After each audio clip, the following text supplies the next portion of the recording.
They say hindsight is 20/20, but I've come to believe that's not quite right. Looking back, I can see the patterns clear as day, but understanding them and knowing what to do about them are two very different things.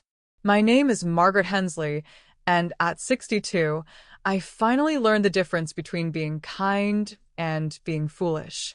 The price of that education was higher than I ever imagined it could be. I spent 37 years in elementary school classrooms, watching children learn to read, to add numbers, to navigate friendships and disappointments. I thought I understood human nature. I thought I could spot manipulation from a mile away. After all, when you've seen 1,000 children try to convince you their homework was eaten by their dog, you develop a pretty keen sense for deception. But children's lies are innocent things, transparent, and often endearing.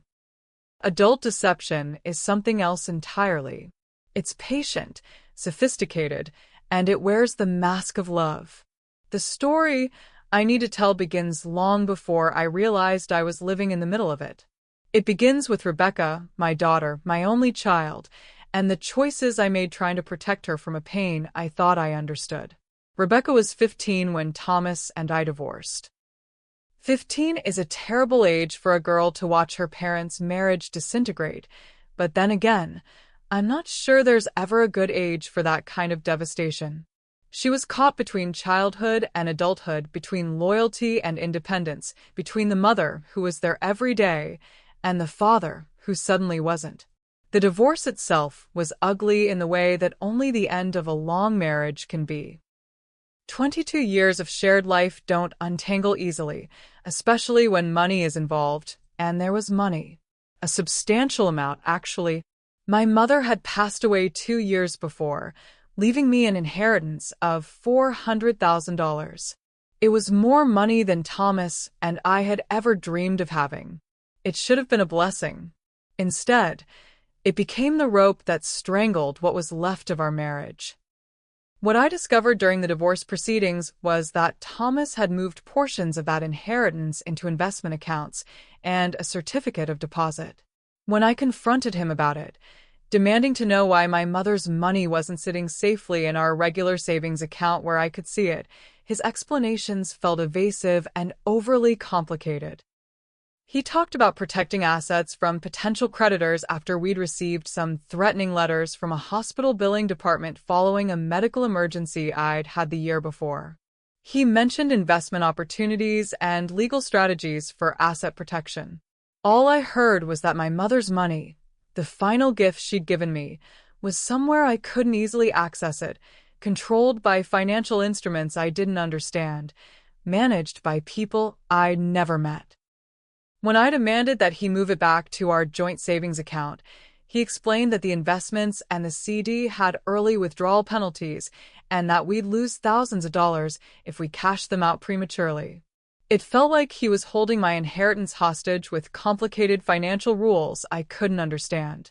The accounts required both our signatures to make any changes, which seemed reasonable when he'd set them up, but felt like a prison during our divorce.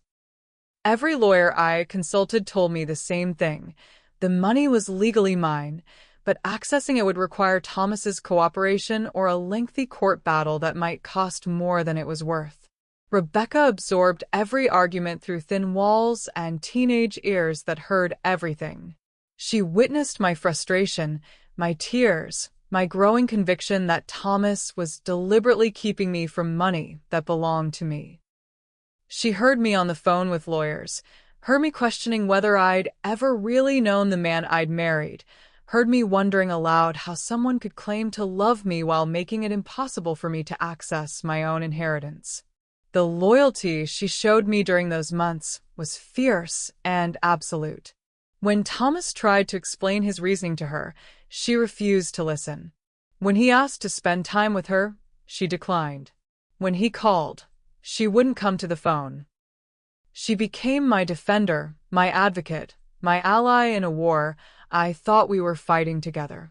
Looking back, I can see that I allowed her to take on that role because it felt like validation. Her unwavering support seemed like proof that I was right, that I was the wronged party, that justice was on my side. I was so consumed with feeling betrayed by Thomas that I didn't stop to consider what the divorce was doing to our daughter, how the responsibility of choosing sides was affecting her developing understanding of relationships, trust, and family loyalty. After the divorce was finalized, Thomas made genuine efforts to maintain a relationship with Rebecca. He would call the house regularly, and she would tell me she didn't want to speak to him because she couldn't bear to hear more lies about the money. He sent letters, which she would hand to me unopened, saying she couldn't stand to read more manipulation and excuses. He sent birthday cards and Christmas presents that sat untouched to her room because, she said, accepting them would feel like betraying me. I should have encouraged her to maintain a relationship with her father. I should have helped her understand that their relationship didn't have to be affected by our marital problems. I should have insisted that she give him a chance to explain himself and maintain some connection with the man who had loved and raised her for 15 years. Instead, I let her reject him because her rejection felt like loyalty to me, and I needed that loyalty more than I needed to do what was right for her. I was so hurt and angry and convinced of my own righteousness that I prioritized my need for validation over my daughter's need for both her parents. Eventually, Thomas stopped calling. The letters stopped coming. The presents stopped arriving. Rebecca's father simply faded out of her life, and I let him because I thought that was what she wanted, what we both deserved after everything he'd done to us.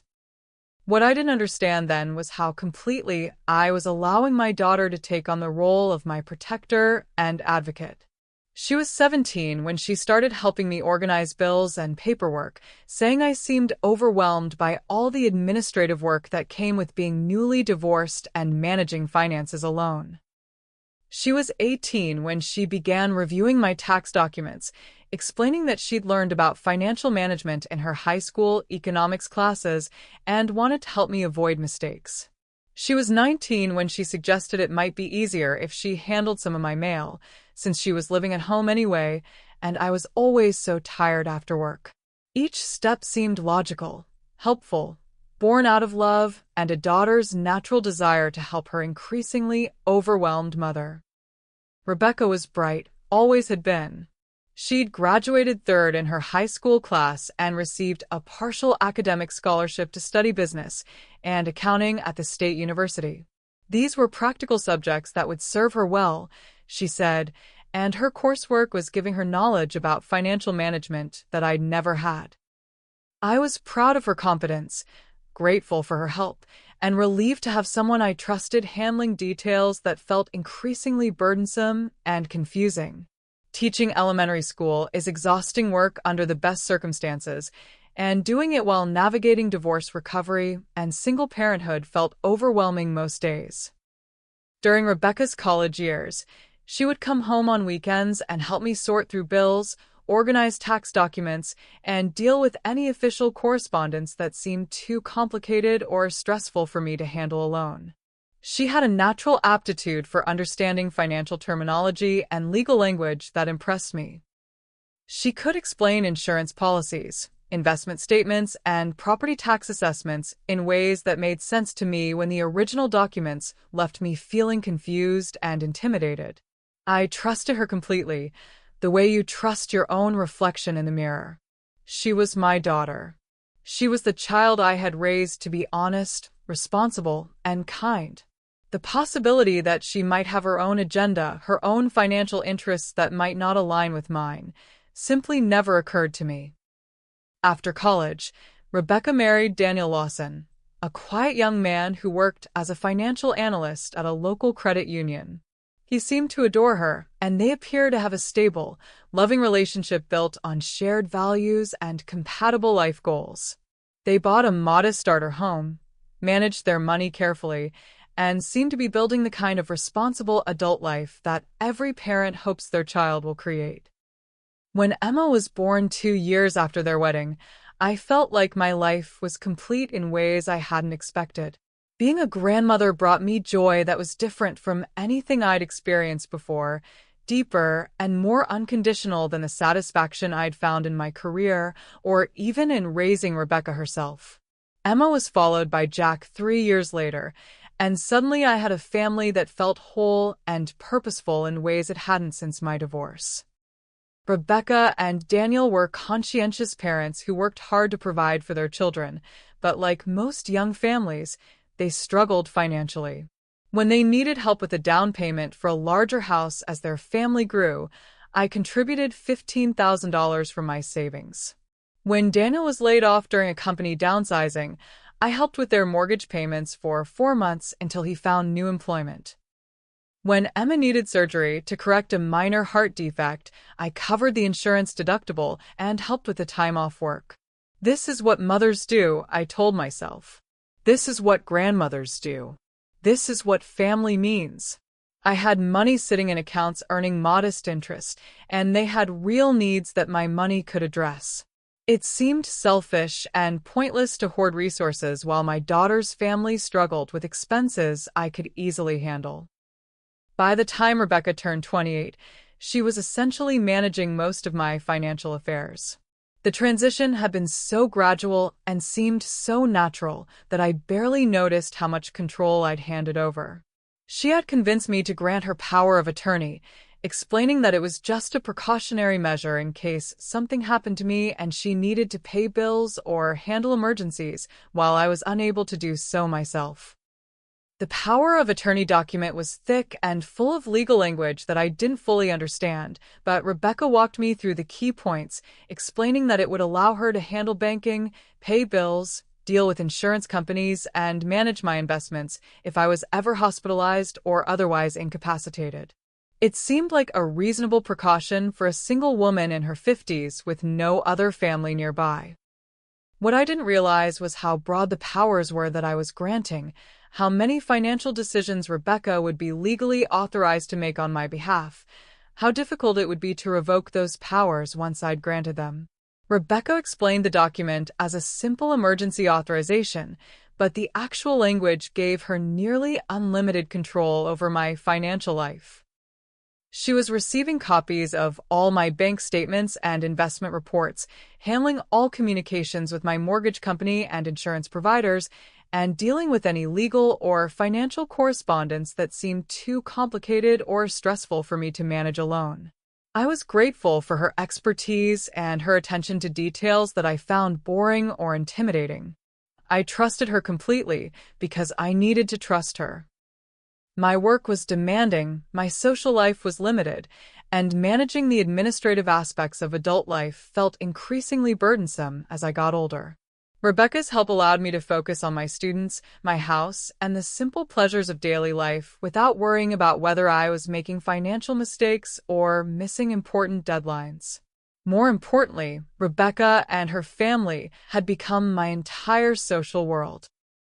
They were the people who called to check on me, who invited me to dinner, who included me in holiday celebrations and birthday parties.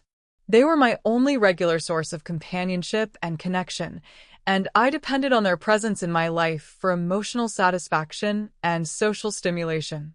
This dependency felt natural to me because it felt like love. It felt like the kind of close, mutually supportive relationship I had always hoped to have with my adult daughter, the kind of family connection I had watched other women enjoy with their grown children. Rebecca asked my advice about parenting decisions, shared funny stories about Emma and Jack, confided in me about the challenges of marriage and motherhood. We were close in a way we had never been when she was younger, and I treasured that intimacy. What I didn't understand was how my emotional dependence on Rebecca was making me vulnerable to financial manipulation, how my need for her love and approval was preventing me from asking hard questions about my own money, how my gratitude for her help was blinding me to the possibility that her help might not always be in my best interest. The manipulation was subtle and patient, spread out over years of gradually increasing control. Rebecca never took so much money at once that I would notice immediately. She never made decisions that seemed obviously against my interests. She never pushed me to do anything that felt obviously wrong in the moment. She was careful and strategic and, in her way, loving. During this time, she sold the rental property I had inherited from my mother. It was a small house that my mother had owned for decades, and it had been generating modest rental income since her death. Rebecca explained that the property needed extensive repairs that would cost more than several years of rental income, that the tenants were causing problems that required constant attention, that the property taxes and maintenance costs were eating up most of the profits. She handled all the details of a sale, explaining that she was saving me the stress and time of dealing with real estate agents, inspections, repairs, and closing procedures. She said the property had sold for about what we expected, and that she had invested the proceeds in a high-yield certificate of deposit that would earn better returns than the rental income ever had. When I asked to see the paperwork for the sale and the new investment, she explained that all the documents were in her safe deposit box for security, along with other important family papers. She promised to bring copies by for me to review, but somehow that promise kept getting postponed because of work deadlines, family emergencies, or scheduling conflicts that made it inconvenient to get to the bank. I should have insisted on seeing those documents immediately. I should have demanded copies for my own records. I should have asked more detailed questions about the sale price, the closing costs, the terms of the new investment. Instead, I trusted Rebecca's explanations because the victim often participates willingly, even gratefully, because the abuse comes disguised as care, as help, as love. By the time I turned 60, Rebecca was making most of my major financial decisions. She had convinced me to add her name to my primary checking account, so she could pay bills when I was traveling or too busy with end-of-school-year responsibilities. She had taken over all communications with my investment advisor, my insurance agents, and my mortgage company. She knew more about my financial situation than I did, and I was grateful for her expertise and her attention to details I found stressful. I was also becoming increasingly isolated from other sources of support and advice. The divorce had cost me many mutual friends who had felt they needed to choose sides or who simply faded away to avoid the awkwardness of divided loyalty. My work colleagues were friendly but not close, and I'd never been someone who made friends easily outside of structured environments. Rebecca and her family filled that social void completely. They were my primary source of companionship, my main connection to the outside world beyond work and household maintenance. When I felt lonely or worried or needed advice about a decision, Rebecca was always available, always concerned, always ready to help with whatever problem I was facing. This dependency felt like love, because in many ways it was love. Rebecca did care about me, did want me to be happy and secure, did enjoy our close relationship and the role she played in my life. But her love was not stronger than her own financial needs, not more important to her than her family's economic security, not sufficient to prevent her from making choices that served her interests at the expense of mine. The beginning of the end came with pain that I had been ignoring for months. I had been experiencing digestive problems and abdominal discomfort for the better part of a year, symptoms that started as occasional indigestion and gradually became more frequent and more severe. I took over-the-counter medications and told myself it was stress, too much coffee, or the natural consequence of getting older. Rebecca was going through a particularly difficult financial period. Daniel's company had been acquired by a larger corporation, and while he kept his job, his benefits were reduced and his opportunities for advancement were limited. Emma was starting high school and wanted to participate in expensive extracurricular activities, and Jack was struggling academically and needed tutoring they couldn't afford. Rebecca seemed constantly stressed about money, constantly worried about their ability to maintain their middle-class lifestyle on Daniel's reduced income. I helped because I could afford to help, and because I couldn't bear to see my daughter worry. I paid for Emma's sports fees and equipment, covered the cost of Jack's tutoring, and contributed several $1,000s to help them refinance their mortgage at a lower interest rate. I told myself I was lucky to be in a position to help, that this was what parents did for their adult children, that my money was meaningless if I couldn't use it to ease my family's burdens. The abdominal pain got progressively worse, But Rebecca seemed so overwhelmed with her own problems that I didn't want to burden her with mine. I made and canceled several doctor's appointments, telling myself I was just being a hypochondriac, that I didn't want to waste money on medical bills for what was probably nothing serious. One evening in November, I was having dinner alone at home when the pain hit so intensely that I doubled over and couldn't catch my breath. I knew I needed medical attention, but I also knew that emergency room visits were expensive and that Rebecca was already struggling financially. I called her instead of calling an ambulance. She answered immediately, and I could hear the concern in her voice as soon as she realized something was wrong. "Mom, what's happening? Are you okay? I think I need to go to the hospital," I managed to say between waves of pain. "Something's really wrong." "I'll be right there," she said, and I could hear her moving around, getting dressed, grabbing keys. Rebecca drove me to the emergency room and stayed with me through hours of tests, consultations, and procedures. The diagnosis was severe gallbladder disease with complications that would require surgery by a specialist. The nearest hospital with the right kind of surgical expertise was 200 miles away, and I would need to be transferred there as soon as I was stable enough for transport. The surgery was successful, but the recovery was longer and more complicated than anyone had expected. I spent 2 weeks in the specialist hospital, then another week in a rehabilitation facility, learning to manage my post-surgical limitations and regain my strength. Rebecca visited as often as she could manage, but the distance made frequent visits difficult, and she had her own responsibilities at home. During those long days in hospital beds, I had more uninterrupted time to think than I'd had in years. I thought about my life, my relationships, the choices I'd made, and the future I wanted to create for myself. I thought about Thomas, wondered what he was doing, whether he was happy, whether he ever thought about Rebecca or me. I thought about my daughter and her family, about how much of my identity had become centered around their needs and their problems. I also thought about money. For the first time in years, I had questions about my finances that I couldn't simply ask Rebecca to answer for me.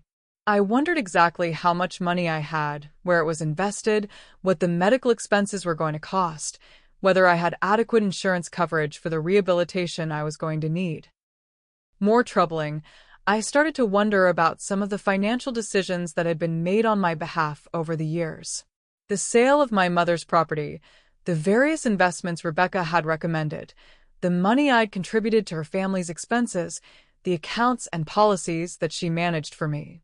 For the first time, I had questions that felt urgent and important, questions that couldn't wait for Rebecca's next visit. When I was finally cleared to return home, I was both relieved and apprehensive. I was eager to sleep in my own bed and recover in familiar surroundings, but I was also nervous about managing my recovery alone. The doctors had given me detailed instructions about medication, physical therapy, dietary restrictions, and warning signs that would require immediate medical attention. The morning I was scheduled to be discharged, I sent a message to our family text chat asking if someone could pick me up from the rehabilitation facility. I had been cleared to travel, but I was still weak and in considerable discomfort, and the thought of managing public transportation or a taxi while carrying my bags and medical supplies felt overwhelming. "My discharge is scheduled for 2 p.m.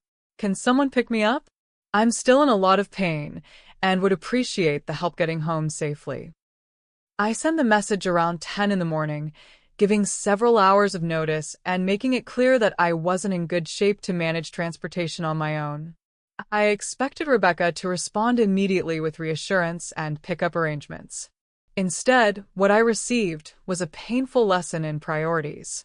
Rebecca replied first, "Mom, you never plan ahead. You're always so last minute with these things. We're too busy today."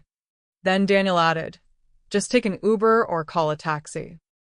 You're not going to die from a car ride."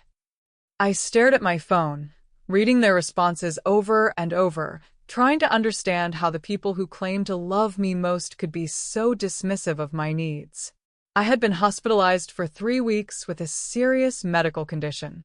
I was weak, in pain, and frightened about managing my recovery alone. I had given them 4 hours of notice for what seemed like a reasonable request for help. Their response was that I was inconsiderate and that they were too busy to help me get home safely from major surgery. I typed back, "Okay."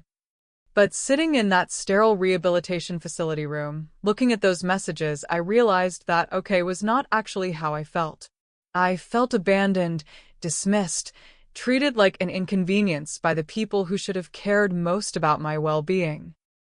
I felt like my needs mattered less than their convenience, like my pain was less important than their schedule. And for the first time in over a decade, I thought about calling Thomas. I thought about the man who had loved me enough to marry me, who had worked beside me to build a life and raise a daughter, who had tried for months after our divorce to maintain some kind of relationship with both Rebecca and me. I thought about the phone calls Rebecca had dismissed as harassment, the letters she'd characterized as manipulation, the explanations about financial decisions that she'd told me were lies designed to confuse and deceive me. What if they hadn't been lies? What if Rebecca had been wrong about her father? What if I had been wrong about my ex-husband? I still remembered his phone number. After 22 years of marriage, some things become permanently embedded in memory, even when you try to forget them. I dialed the number with shaking hands, not sure if he would even answer, not sure what I would say if he did. He answered on the third ring. "Hello. Thomas, it's Margaret." My voice was barely above a whisper, and I wasn't sure if he would recognize it after all these years. There was a pause that felt like an eternity, and I held my breath waiting for anger, bitterness, or the click of disconnection. "Margaret. My God, are you all right? Are you hurt?" The immediate concern in his voice, the way he focused on my well-being rather than his own surprise or any lingering resentment, made me start crying in a way I hadn't cried since the early days after our divorce. I'm in a rehabilitation facility. I had surgery, gallbladder complications, and I need someone to pick me up and drive me home. I know I have no right to ask. I know it's been so many years, but Rebecca can't. I couldn't finish the sentence because finishing it would mean admitting how completely my daughter had failed me. "Where are you? What time do you need pickup?" His response was immediate, no hesitation, no questions about why I was calling him instead of our daughter, no reminders of all the ways I had hurt him or shut him out of our lives. I gave him the address and discharge time, and he promised to be there early, asked if I needed him to bring anything, wanted to know if I had dietary restrictions or mobility limitations he should prepare for. The conversation lasted less than 5 minutes, but it felt like a revelation about what care and concern actually looked like. That afternoon, Thomas walked into the rehabilitation facility lobby exactly when he'd promised to be there. He looked older, grayer, but his face lit up with genuine relief when he saw me walking toward him with my discharge papers and small bag of belongings. He had brought pillows for the car ride home, had stopped to buy groceries so I wouldn't need to shop for several days, had taken the entire afternoon off work without being asked. During the 2-hour drive home, he asked gentle questions about my surgery, my recovery timeline, my pain management plan, and my support system for the coming weeks. We talked carefully about neutral topics, both of us avoiding the landmines of our shared history. He told me about his work, his apartment, his daily routines. I told him about my teaching, my retirement plans, my concerns about managing my recovery alone. We talked like old acquaintances who were catching up after a long separation, polite and cautious, but genuinely interested in each other's well-being. When we reached my house, Thomas helped me inside and started to leave, assuming his obligation was fulfilled and not wanting to overstay his welcome. But I asked him to stay for coffee, partly because I was afraid to be alone after weeks of constant medical supervision, and partly because I needed to understand what had really happened between us, what had really happened to my mother's inheritance, what had really been going on during all those years of silence and separation. We sat across from each other at my kitchen table, and Thomas told me the truth about our divorce, about the inheritance, about his attempts to maintain contact with both Rebecca and me over the years. He had brought documents, bank statements, investment records, copies of letters he'd written that had been returned unopened. The inheritance money was still there, most of it, sitting in the investment accounts and certificate of deposit he'd established during our marriage. The accounts had required both our signatures during the divorce proceedings, which was why I hadn't been able to access the money immediately. But Thomas had never tried to keep the money from me. He had been waiting for over 10 years for me to contact him so we could resolve the account access issue and transfer everything to my sole control. He showed me copies of letters he'd sent to my address that had been return marked, "Return to sender," or "Addressee refuses delivery." He showed me phone logs documenting dozens of calls to my number that had resulted in brief conversations with someone who claimed I was unavailable and didn't want to speak with him. Most devastating of all, he showed me legal documents that Rebecca and Daniel had been pressuring him to sign for years. Documents that would have transferred control of my inheritance accounts to Rebecca, giving her full access to money that belonged to me. He had refused to sign them because he believed I should be involved in any decisions about my own money, because he didn't understand why Rebecca needed access to funds that weren't legally hers. As I looked through the papers Thomas had saved, I began to see a pattern of deception and manipulation that went far beyond the intercepted communications. There were property records showing that my mother's rental house had sold for significantly more than Rebecca had told me. There were bank statements showing transfers of money from accounts I thought I controlled into accounts I'd never heard of. Thomas was gentle as he explained what the documents revealed, careful not to accuse or inflame, focused on helping me understand the facts rather than telling me how to feel about them. But the implications were unavoidable and devastating. My daughter had been systematically deceiving me for years, keeping me isolated from Thomas to prevent me from learning the truth about my own financial situation, using her power of attorney to make decisions that benefited her family at my expense. I spent the next several days absorbing this information, trying to understand how extensively I had been manipulated and what options I had for protecting myself and recovering what had been taken. Thomas offered to help me navigate the legal and financial systems, but he was careful not to pressure me or tell me what I should do. He seemed to understand that I needed to make my own decisions about how to respond to what I had learned. With Thomas's assistance, I contacted a lawyer who specialized in elder financial abuse cases. The consultation was eye-opening and deeply disturbing.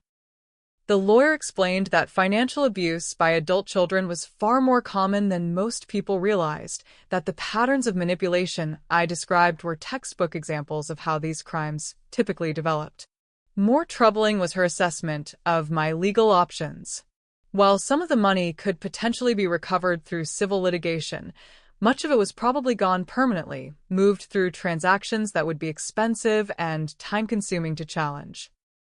The power of attorney I had granted Rebecca gave her broad legal authority to make financial decisions on my behalf, which meant that many of her actions, while morally wrong, might be technically legal. The lawyer was frank about the challenges I would face. Family courts and law enforcement agencies were often reluctant to treat financial disputes between relatives as seriously as they would treat theft by strangers. Adult children who stole from elderly parents were rarely prosecuted criminally, and civil remedies were often inadequate to fully compensate victims for their losses. But there were steps I could take to protect myself going forward. I could revoke the power of attorney immediately, regain control of my remaining accounts, and establish safeguards to prevent future unauthorized access to my money. I could begin the process of recovering whatever funds could be traced and returned. Most importantly, I could take back control of my own financial life. Over the next 2 weeks, I worked with the lawyer to revoke Rebecca's power of attorney and transfer control of my accounts back to my sole authority. We began tracing the movement of money from my accounts to accounts controlled by Rebecca and Daniel, identifying transactions that might be recoverable through legal action. The process was emotionally exhausting and financially expensive, but it was also empowering in ways I hadn't expected. For the first time in years, I was making decisions about my own money, asking questions about my own financial situation, taking responsibility for my own economic security.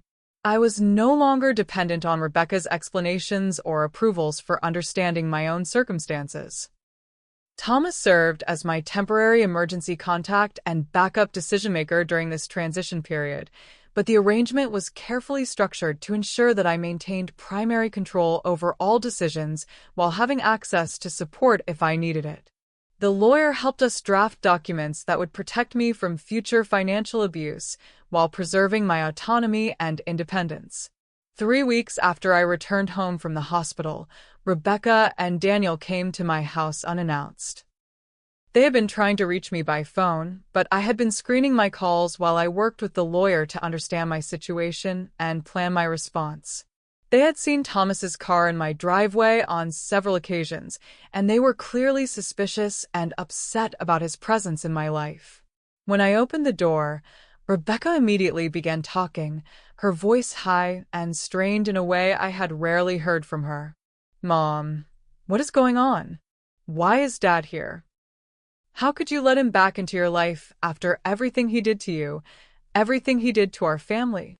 I looked at my daughter, this person I had loved unconditionally, this person I had trusted with my most important decisions, this person who had been stealing from me while convincing me that she was protecting me from the man who had actually been trying to help me. "Rebecca," I said, and my voice was steadier than I felt, calmer than I had expected it to be. "I'm not letting him back into my life. I'm finally taking control of my own life."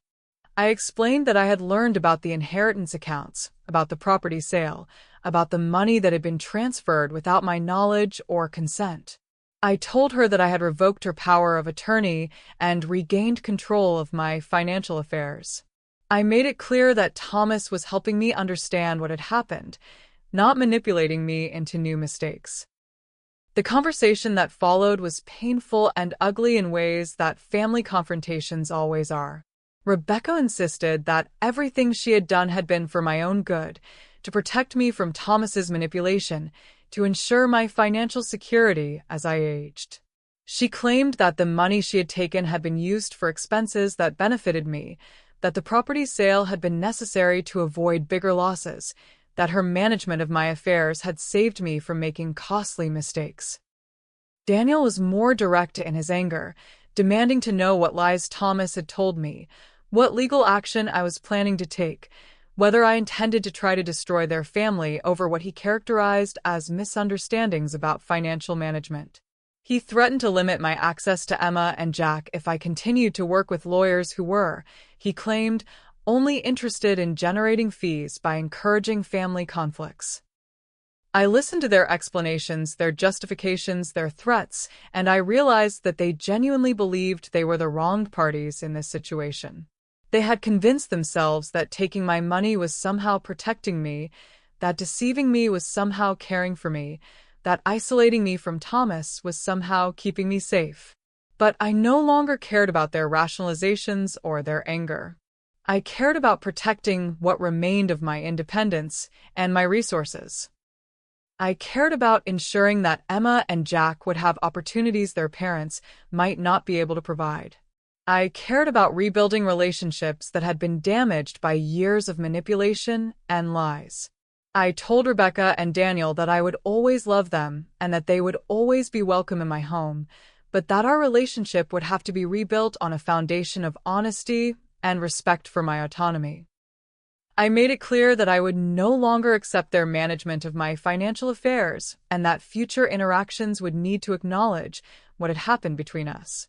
They left angry and threatening legal action of their own, claiming that I was being manipulated by Thomas and lawyers who didn't understand our family situation. They insisted that they would fight any attempts to recover money they had used for expenses that had benefited our entire family. The fractures in our family that began that day never fully healed.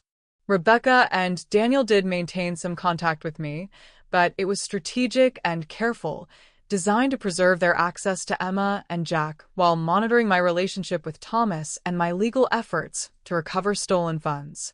They attended family functions with strained politeness, made careful conversation about neutral topics, and pretended that nothing fundamental had changed between us. But everything had changed. The trust was gone, replaced by suspicion and careful vigilance. The easy intimacy was gone, replaced by formal distance and strategic interactions. I did maintain a relationship with my grandchildren, but it was constrained by Rebecca's supervision and her concerns about what I might say to them about their parents' behavior. I sent birthday and holiday gifts, attended school events when I was invited, and occasionally spent supervised time with Emma and Jack when Rebecca was willing to allow it. These interactions were precious to me, but they were also painful reminders of how much I had lost. I loved Emma and Jack deeply, but I was always aware that my relationship with them existed at Rebecca's discretion and could be terminated if she decided I posed a threat to her family's stability. I also worked to rebuild my relationship with Thomas during the months that followed my discovery of Rebecca's deception. We didn't try to recreate our marriage or recapture what we had lost, but we did develop a genuine friendship based on shared history, mutual respect, and the hard-won knowledge that we had both been victims of the same manipulation. Thomas helped me understand that many of our marital problems had been caused or exacerbated by Rebecca's interference, her deliberate cultivation of conflict between us, her systematic efforts to turn us against each other. He had been trying to protect our financial security when he moved my inheritance into investment accounts, but Rebecca had prevented him from explaining his reasoning and had used my confusion and anger to drive us apart. We began spending time together regularly, taking walks, sharing meals, attending community events as friends who enjoyed each other's company. We talked about our experiences as parents, our regrets about our divorce, our hopes for rebuilding relationships with our daughter and grandchildren. We also talked about other topics, rediscovering shared interests and compatible perspectives we had developed during our years apart.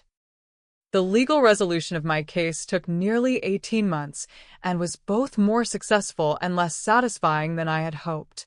We were able to recover approximately 60% of the money that had been taken from my accounts, but the remaining 40% was gone permanently, moved through transactions that would have cost more to challenge than they were worth. The property sale was the most clear-cut case of theft. Rebecca had sold my mother's rental house for $130,000, but had told me it sold for $80,000. The difference had been deposited into an account controlled by her and Daniel, supposedly to cover management fees and repair costs that had never actually been incurred. We were able to recover most of this money, plus interest, through a civil settlement that avoided the expense and uncertainty of a trial. Other transactions were more complex and harder to challenge. Money had been transferred from my accounts to pay for home improvements to Rebecca and Daniel's house, described in the paperwork as loans that were never repaid. Thousands of dollars had been withdrawn as reimbursements for expenses they had supposedly paid on my behalf, expenses that either didn't exist or were far smaller than the amounts they had claimed. My lawyer explained that this pattern was typical of financial abuse cases involving family members. The theft was usually disguised as legitimate transactions, documented with paperwork that made the abuse difficult to prove and expensive to challenge. Adult children who stole from elderly parents were skilled at creating legal justifications for their behavior, making it hard for victims to recover their losses through the court system. The most important outcome of the legal process was not financial, but personal. I had regained complete control over my remaining assets, approximately $240,000 that represented what was left of my mother's inheritance plus my retirement savings and the equity in my home. More importantly, I had established ironclad safeguards to prevent future unauthorized access to my money. I also began the process of updating my estate planning documents to reflect my new understanding of my family situation. Working with a different lawyer who specialized in estate planning, I created a will and trust structure that would protect Emma and Jack's inheritance while ensuring that Rebecca and Daniel could not access or misuse funds intended for the children's benefit. The trust was carefully structured to provide for Emma and Jack's education, healthcare, and reasonable living expenses while preventing their parents from using the money for other purposes. The trustees were professionals with no family connections and no financial interest in depleting the trust assets. The arrangement would ensure that my grandchildren had opportunities their parents might not be able to provide, while protecting them from the kind of financial manipulation I had experienced. During this period, I also began to rebuild other relationships that had been neglected during the years when my social life revolved entirely around Rebecca's family. I reached out to former colleagues from my teaching career, joined a book club at the local library, and began volunteering with a literacy program for adult learners. These new connections reminded me how much I had missed having friendships that weren't complicated by financial dependence or family obligation. The book club members became genuine friends who valued my opinions and enjoyed my company without any ulterior motives. The literacy students challenged me intellectually and reminded me why I had loved teaching, why helping others learn and grow had always felt like meaningful work. I also began traveling again, something I had given up during the years when all my time and energy were focused on Rebecca's needs and problems.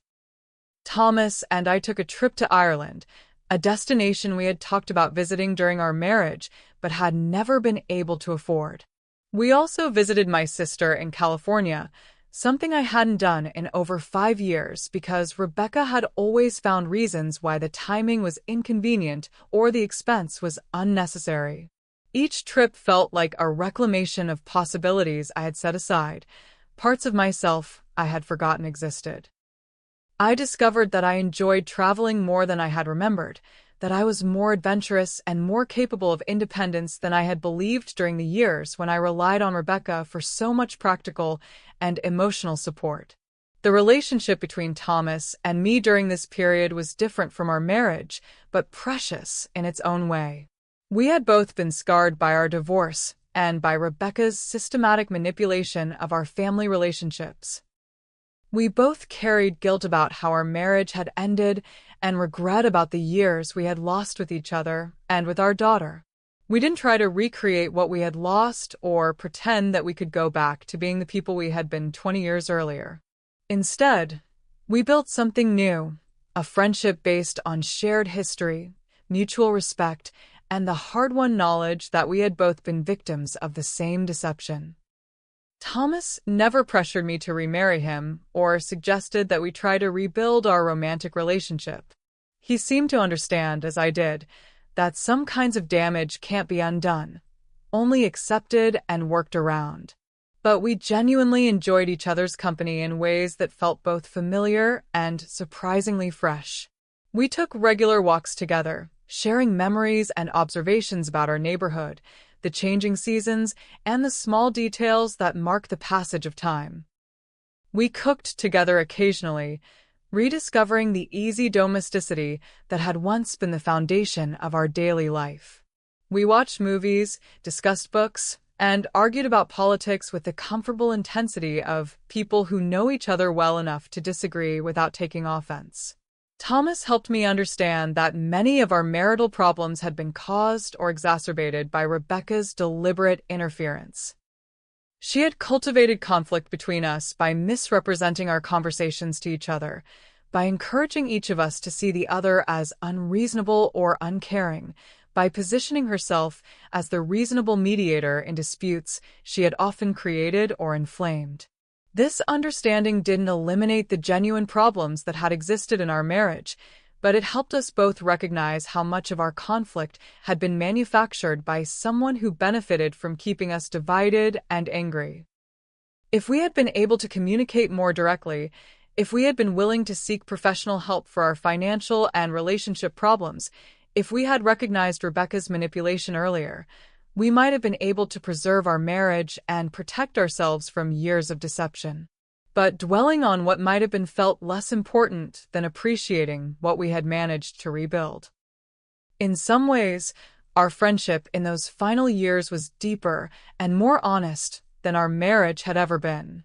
We had both learned painful lessons about trust, communication, and the importance of maintaining our own identity and independence, even within loving relationships.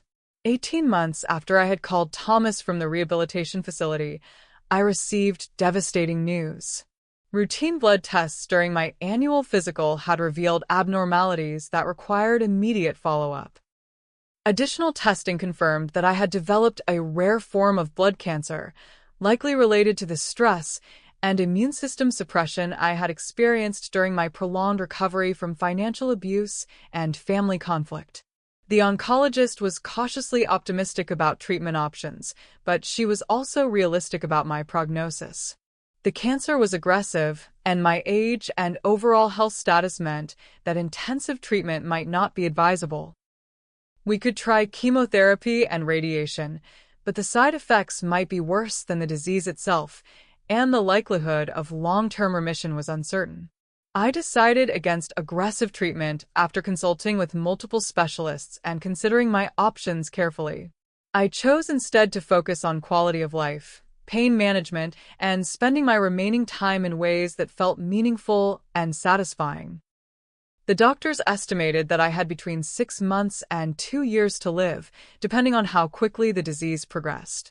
Thomas was devastated by the diagnosis, but he supported my treatment decisions without question. He helped me navigate the medical system, accompanied me to appointments when I wanted company, and assisted with practical arrangements as my energy and mobility declined. He never tried to convince me to fight harder or try more aggressive treatments, understanding that I needed to make my own choices about how to spend whatever time I had left. I used the months that followed to put my affairs in order and to have important conversations with the people who mattered to me. I worked with my lawyer to finalize my will and trust arrangements, ensuring that every detail was clearly specified and legally protected. I wrote letters to Emma and Jack explaining my decisions about their inheritance and my hopes for their futures. I also wrote a detailed account of the financial abuse I had experienced, documenting the patterns of manipulation and deception that had cost me so much money and caused so much family conflict. My lawyer assured me that this account would be legally protected and could be used to defend my estate planning decisions if they were challenged after my death. The hardest conversation was with Rebecca. I asked her to visit me alone, without Daniel, for what I knew might be our last private talk. She came reluctantly, clearly uncomfortable with the prospect of discussing our relationship honestly and directly. I told her about my diagnosis and my decision to forego aggressive treatment. I explained that I wanted to use whatever time I had left to try to understand what had happened between us and to see if there was any possibility of reconciliation before I died. Rebecca's response was not what I had hoped for. She insisted that she had always acted in my best interest, that the money she had taken had been used for expenses that benefited our entire family, that my anger was misplaced and unfair. She blamed Thomas for turning me against her, blamed the lawyers for encouraging family conflict, blamed everyone except herself for the breakdown in our relationship. She refused to acknowledge that she had deceived me or that her actions had been motivated by self-interest rather than concern for my welfare. She seemed genuinely convinced that she was the wronged party, that I had been ungrateful and unreasonable, that my decision to limit her access to my money was a betrayal of everything she had done for me over the years. The conversation was painful and ultimately unsuccessful. I had hoped that facing my mortality might help Rebecca recognize the damage her choices had caused and give us an opportunity to heal our relationship before it was too late.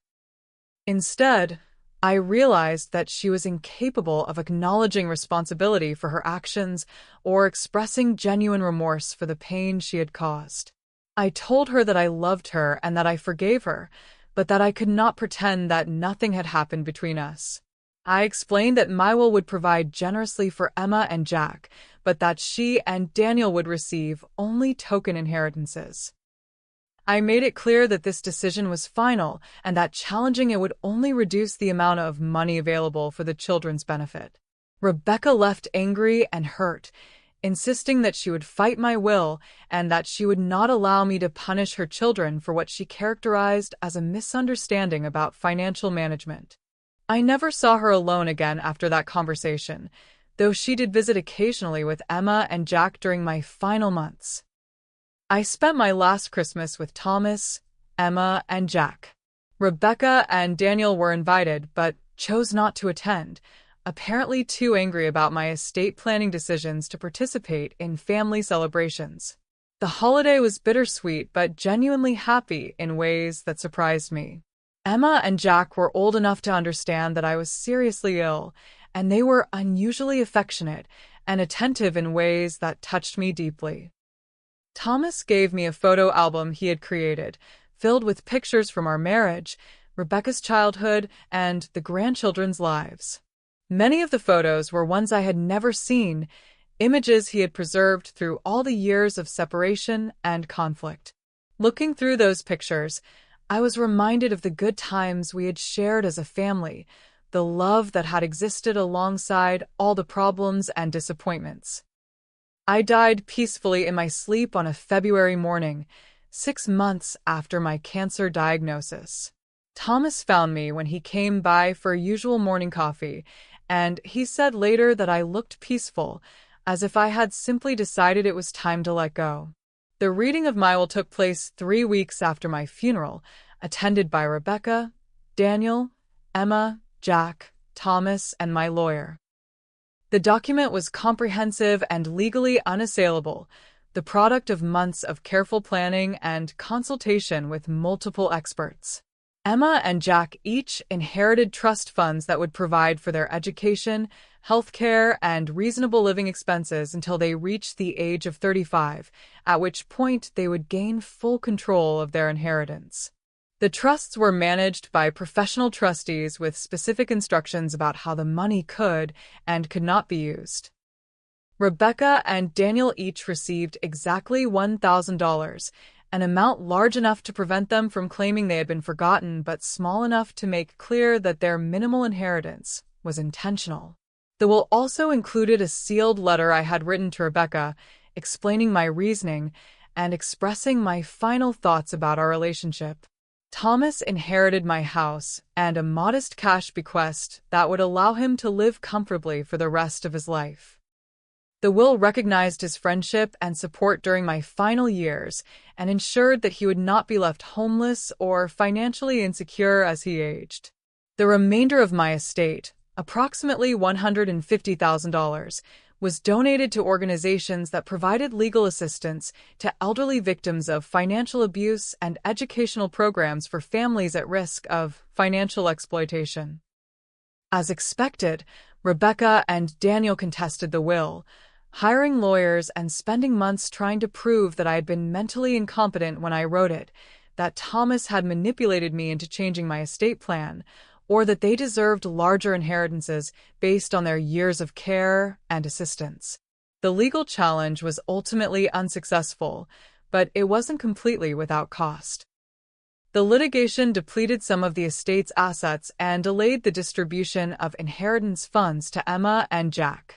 More importantly, it created additional conflict within our already fractured family and ensured that my death would be remembered for legal battles rather than healing or reconciliation. Through a combination of legal fees, court costs, and a modest settlement designed to end the litigation quickly, Rebecca and Daniel did manage to claim more of my estate than I had intended for them to receive. They didn't win everything they wanted, but they won enough to feel vindicated in their decision to fight my final wishes. The trust funds for Emma and Jack remained intact, however, protected by legal structures that couldn't be challenged or altered by their parents. My grandchildren would have opportunities one might not have been able to provide if Rebecca had retained control over my finances, and they would be protected from the kind of financial manipulation I had experienced. This is the story I needed to tell, the truth I learned almost too late to protect what mattered most to me. Financial abuse by family members is insidious and devastating, but it's also surprisingly common, particularly among older adults who trust their children to help them manage increasingly complex financial lives. I learned that family love does not automatically mean family loyalty, and that good intentions do not justify harmful actions. Most importantly, I learned that it's never too late to reclaim your own life, your own power, your own voice.